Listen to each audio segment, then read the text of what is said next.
Instrumental in ensuring that the Palestinian state was recognised by the United Kingdom government is our next guest, a man who has spoken with authority and dignity in protection of the interests of the Palestinian people, to address their suffering, their unbelievable pain that they have suffered. And it's now my enormous pleasure to welcome to address our conference His Excellency, the Palestinian Ambassador to the United Kingdom, and my friend, Dr. Husam Zomlot.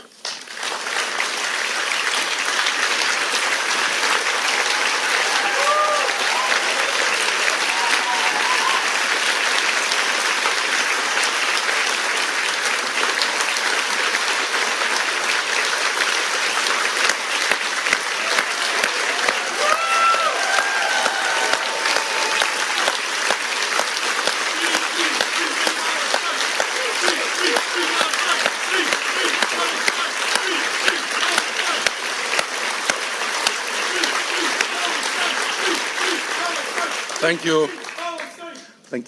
Thank you very much. What a vibe. My very dear friend, First Minister John Swinney, leaders and members of the Scottish National Party, my friends, ladies and gentlemen, good afternoon. What an honor to address this historic SNP conference in Aberdeen at such a defining moment in our shared history. First Minister John Swinney, under your leadership, the SNP has stood firm in defending our shared values, the values of justice, equality, and freedom. You were among the very first to call for a ceasefire in Gaza.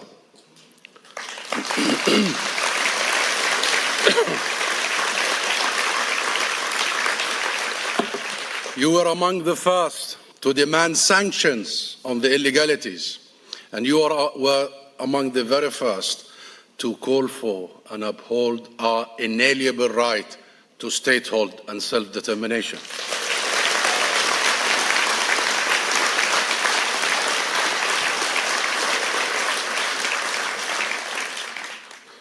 And John, I want you to know how much we appreciated you traveling all the way to London.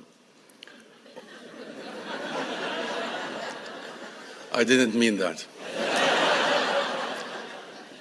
To take part in that historic event outside our mission, to mark the historic recognition, the long overdue recognition of the United Kingdom of the state of Palestine.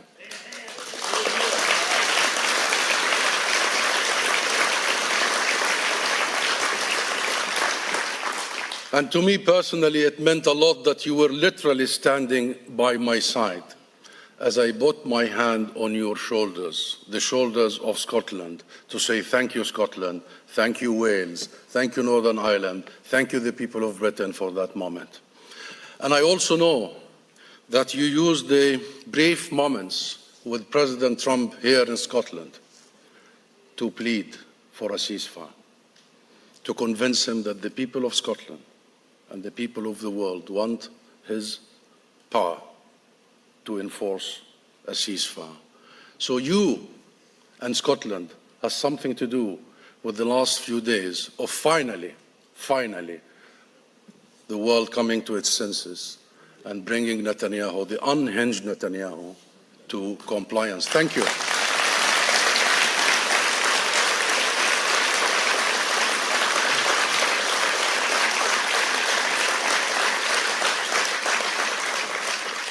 And Stephen Flynn, my good friend, the leader of the SNP bloc at the Westminster. I hear that Westminster has a sigh of relief that you are in Aberdeen today.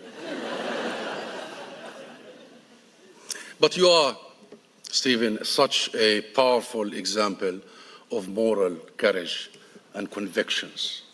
and we appreciate all that you have done, your voice, your principled positions. Thank you for all that you have done.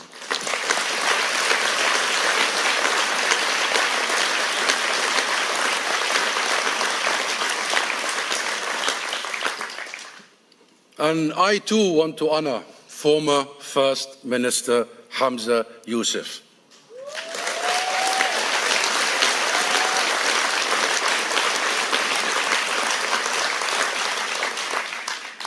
And to his wife, Nadia, who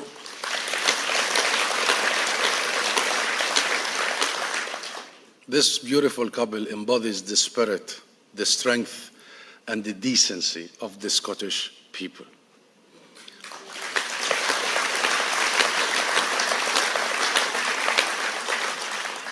Ladies and gentlemen, 3 weeks ago, the United Kingdom recognized the State of Palestine, reversing more than a century of denial of our right to exist as a free and sovereign nation, with the same right to self-determination as any other people. Following this long overdue recognition, I stand before you today as the ambassador of the State of Palestine.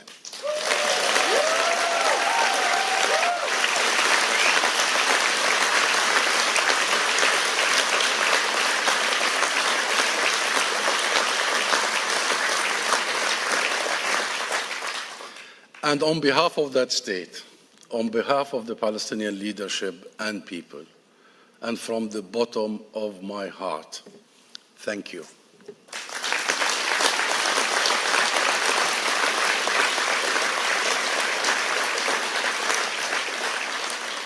The Palestinian people will never forget how the people of Scotland stood by our side when it mattered the most. For generations, the Scottish and the Palestinian peoples have been bound by deep, deep ties, ties of friendship, of solidarity, and shared humanity. Scotland was the first to establish a city twinning between Dundee and Nablus.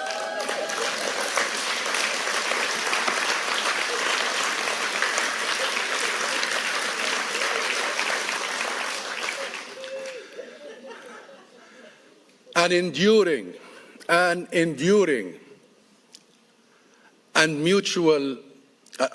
symbol of equality and a mutual respect. That twinship has shown the way forward. That inspired others all across the UK. I still remember arriving in the UK some years ago and having the privilege and looking to find the Scottish hero, the late Ernie Ross, the former Member of Parliament, for the tireless advocacy he's done and many around him have done for the twinship between Dundee and Nablus. Ernie is no longer with us, but his legacy endures, woven into the history of the Scottish-Palestinian solidarity.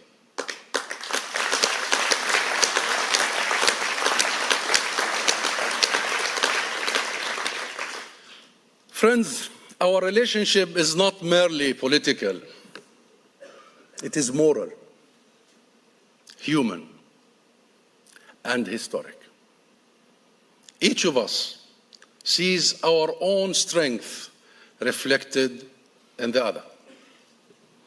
Together, we are one voice, one people, united in one cause, the pursuit of peace and justice.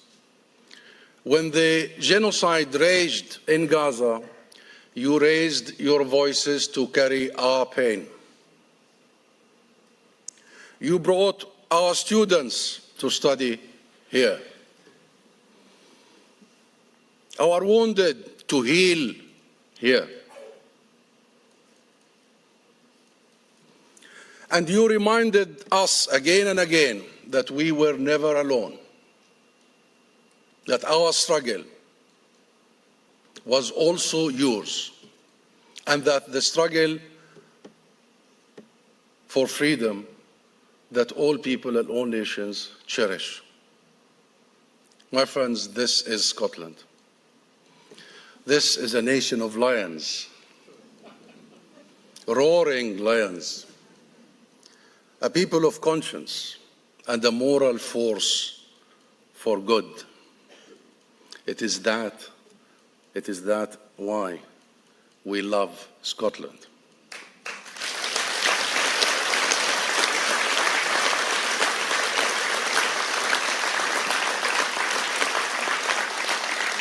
Now, as we stand at the threshold of a ceasefire, of an end to the genocide in Gaza and the ongoing campaign of erasure in the occupied West Bank, we must take a moment to breathe, to grieve, and to process our immense sense of loss. And in that spirit, my friends, I humbly ask you, in honor of Hind Rajab and the 20,000 Palestinian children murdered by Israel, in honor of Dr. Adnan al-Borsh, the director of Al-Shifa Hospital, who was kidnapped, tortured, and killed in Israeli detention, along with hundreds of our Palestinian doctors and medical staff. And in honor of journalist Anas al-Sharif and the hundreds of Palestinian journalists who were targeted and murdered. And in honor of almost 250,000 Palestinians killed or maimed. I ask you to join me in a moment of silence.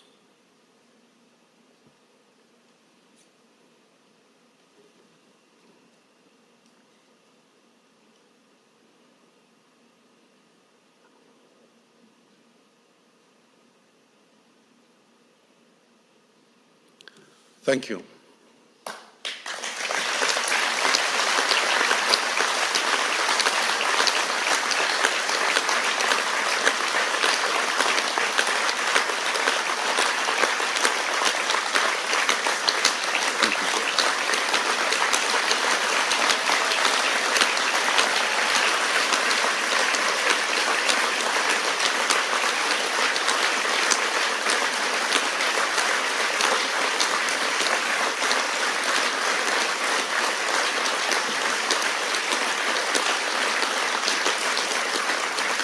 Thank you. Thank you very much. Friends, Israel has banned international media from covering its genocide in Gaza for the last 2 years. But it failed to combat this genocide in darkness because of the heroism of our journalists and our people who documented and reported the atrocities. From here, from Aberdeen, from Scotland, I call on the UK and international media to defy Israel's ban. Go to Gaza, fulfill your obligation, honor your profession by reporting the truth.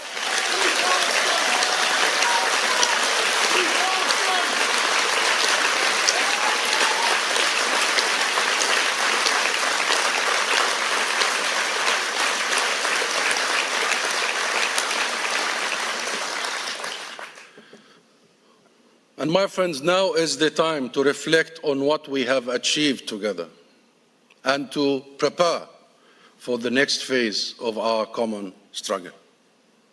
Because, my friends, while we have won some battles, our mission is far from over. We helped stop the bombs, yes, and you have helped stop the bombs, the starvation, the destruction of Gaza. Now, together, we must fight for liberation. Together, we must fight for the end of Israel's occupation.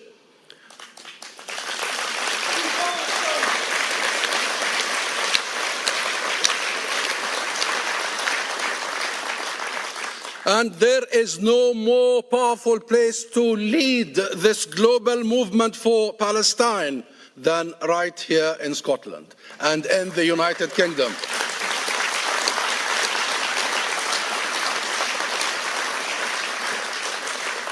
It has been the Scottish and the British people, students and academics, trade unions and parliamentarians who have fueled the global movement for Palestine, just as you did in the struggle against apartheid South Africa. And it is there.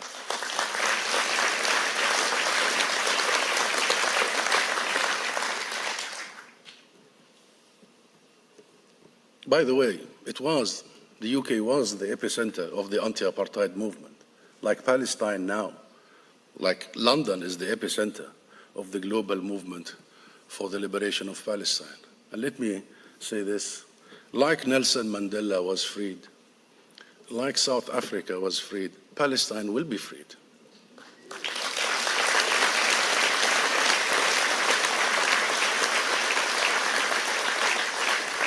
Because it is there in the streets of London, Manchester, Edinburgh and Aberdeen, in Wembley Arena and the Glasgow Royal Concert Hall, in the halls of Westminster and Holyrood.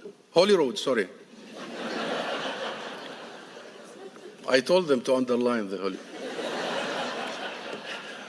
Holyrood. From Cardiff to Belfast, that the world has heard your voices, seen your actions, and followed your lead. You see what is happening worldwide. Some may now ask, but the genocide has ended. The guns are silent. Isn't the work done? No, my friends, it is not. Because our struggle has never been only about stopping the bombs. It is about ensuring the genocide never ever happens again.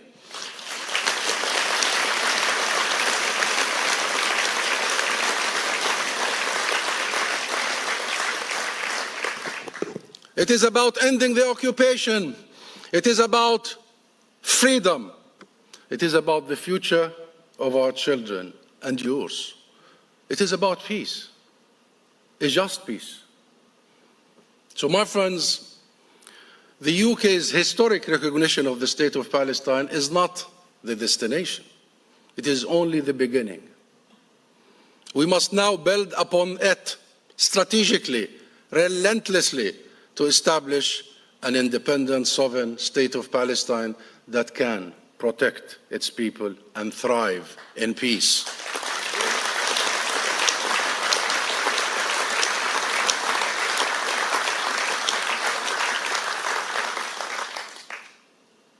The world's conscience is awakening. The tide is shifting. Now is the moment to act, to raise the cost of occupation until it becomes not only unsustainable, but untenable. How do we do this? How do we do this? By imposing comprehensive sanctions on the entire system of the illegal colonial settlements and the state that harbors them.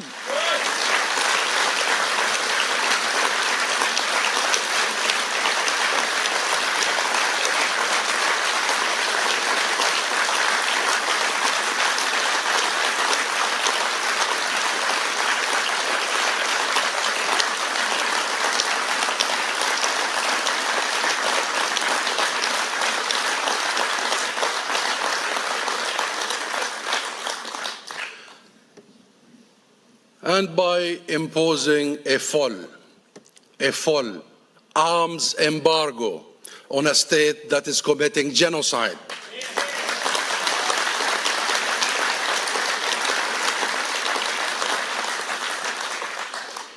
By ending the illegal trade and investments, by banning settlement products, by isolating companies and individuals who profit from the illegalities, profit from the occupation, profit from the theft of our land and our resources. Those must be held accountable.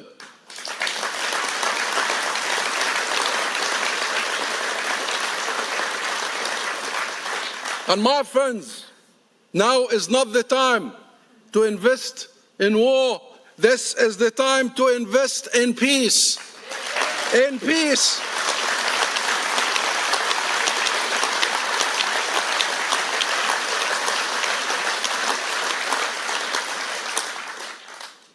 Sanctions are not punishment. They are a path to justice. Without the sanctions on the apartheid regime in South Africa, it would have never crumbled. And the people of South Africa would still remain under that regime of segregation and racism. Because injustice anywhere is injustice everywhere. Because as Nelson Mandela himself said, the freedom of South Africa is incomplete without the freedom of Palestine.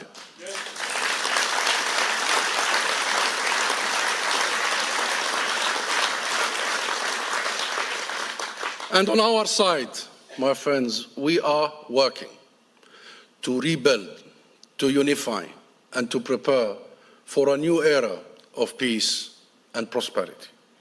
Our guiding principles are clear. Gaza and the West Bank are inseparable. One territorial entity, inseparable parts of one Palestine with its ancient and eternal capital of Jerusalem.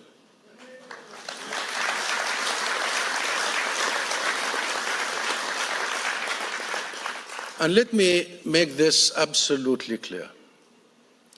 Palestine will only ever be governed by Palestinians.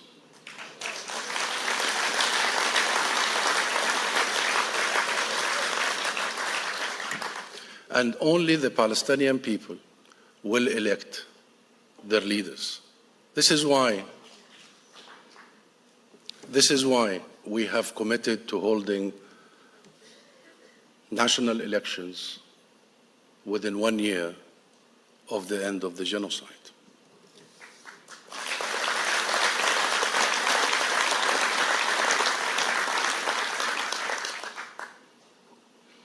Ladies and gentlemen, this struggle is not only about the liberation of Palestine.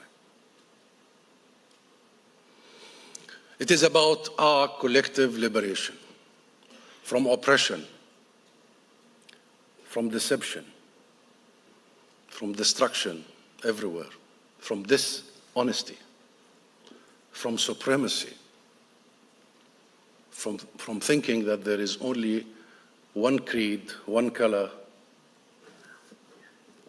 that have more rights than others. There are no one group that are chosen. We are all chosen.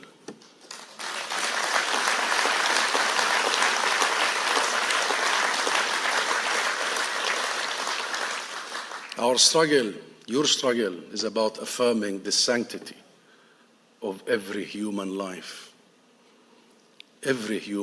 worth the world. And the life of our children is as precious as the life of any other.